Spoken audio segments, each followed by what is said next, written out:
Hello, my name is Professor Ajvan, and this is episode 12 in the quadratic series.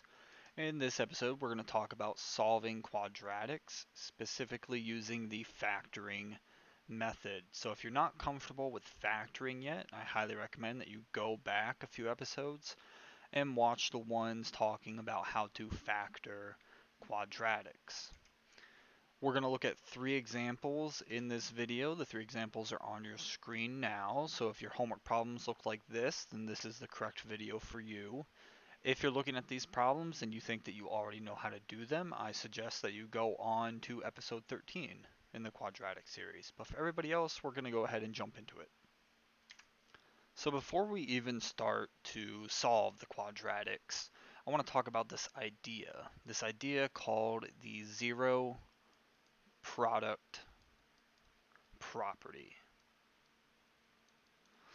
This property says that if we have two things that are being multiplied, say a times b, and it equals zero, right? The product that equals zero, zero product property, there is this property that if this is happening, a times b equals zero, a could equal zero, or b could equal zero.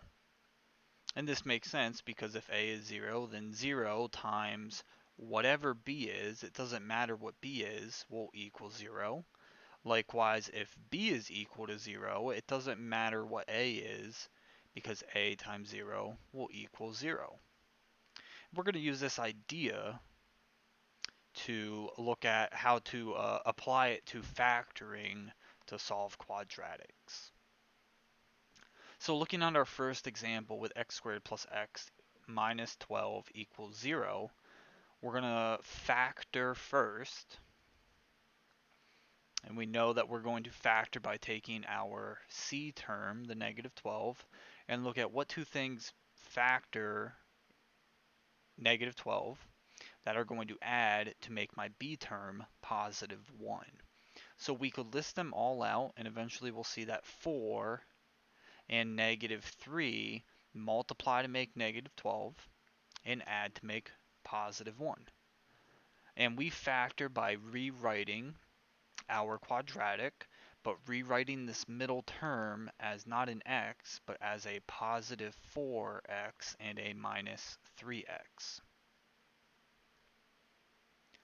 And now we can factor by grouping. So we split this down the middle, and we look at our two terms on the left, the x squared plus 4x, and we ask ourselves, what is the greatest common factor between x squared and 4x? Well, they both share an x.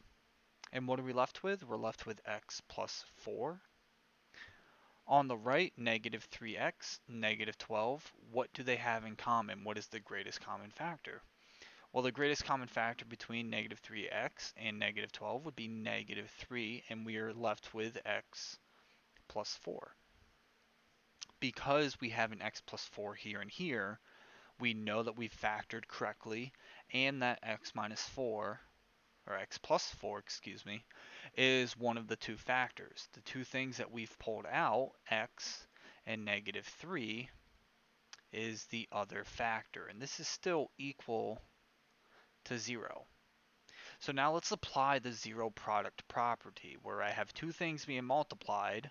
The two things being multiplied are x plus 4 and x minus 3, and they're equal to 0. So because these are two things being multiplied that are equal to 0, I can ask myself, when is x plus 4 equal to 0? Well, we should know how to solve this. It's one-step linear equation. Subtract 4 from each side, and we'll get x equals negative 4. That is our first solution. Looking at the other factor, when is x minus 3 equal to 0? Well, adding 3 to both sides, we get x equals positive 3. So negative 4 and positive 3 are our two solutions to this quadratic. Let's do another one. 3x squared plus 2x minus 5. Now we're going to use the AC method because I have an a value in front of x squared that is greater than 1. So 3 times negative 15, or negative 5, gives me negative 15. And what are two things that multiply to make negative 15 that are going to add to make my b term positive 2?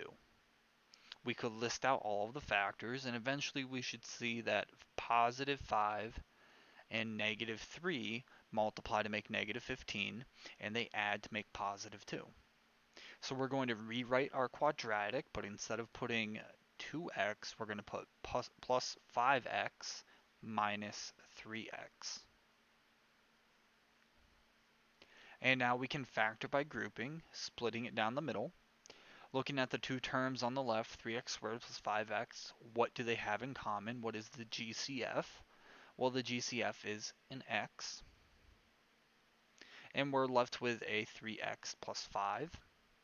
And looking at the two terms on the right, negative 3x and negative 5, the only thing that they share is the negative. So we can factor out a negative 1, and we're left with 3x plus 5. Because we have 3x plus 5 in both sides of our factoring by grouping, we know that we've done this correctly, and that 3x plus 5 is one of our factors. The other factor are the two things that we've taken out, x and negative 1. And again, this is still equal to 0, and we can apply the zero product property. I can ask myself, when is 3x plus 5 equal to 0? Well, we would subtract 5 from both sides, and then divide both sides by 3, and get x is equal to negative 5/3. And then we can look at the other factor, x minus 1. When is that equal to 0? Well, adding 1 to both sides, we get x is equal to 1. So our two solutions to this quadratic, x equals 1 and x equals negative 5/3. Let's look at one more example that might have one more step in it.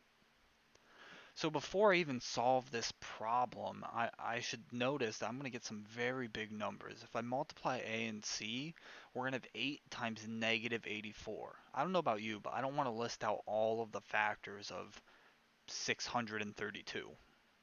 Right? That's a lot of factors. So instead, what we should identify is that a, b, and c, the three coefficients, are all divisible by 4. So before I do anything, before I try to factor this, I'm going to take out that GCF of 4. So if we take out a 4, what are we left with? Well, that's 2x squared. That's 1x and 21. If I divide both sides of this by 4, we're left with 2x squared minus x minus 21 equals 0. So we've made our numbers significantly smaller and more manageable. Now we can continue with the AC method. I can take my a and my c, 2 and negative 21. Multiplying them together, we get negative 42. What are two things that multiply to make negative 42 that add to make negative 1? Well, we can list out all the factors, and eventually we should see negative 7 and positive 6 multiply to make negative 42 and add to make negative 1. Rewriting our quadratic, we get 2x squared minus 7x plus 6x minus 21 is equal to 0. And now we can factor by grouping. On the left side, 2x squared minus 7x. What do these have in common? What is the greatest common factor?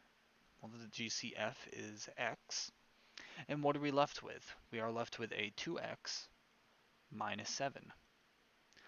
On the right, what's the GCF between 6x and negative 21?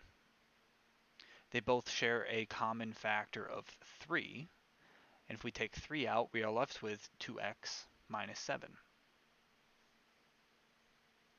2x minus 7, 2x minus 7, we've factored correctly, and that 2x minus 7 is one of my two factors. X and positive 3, the two things that we pulled out, make my other factor, and this is still equal to 0.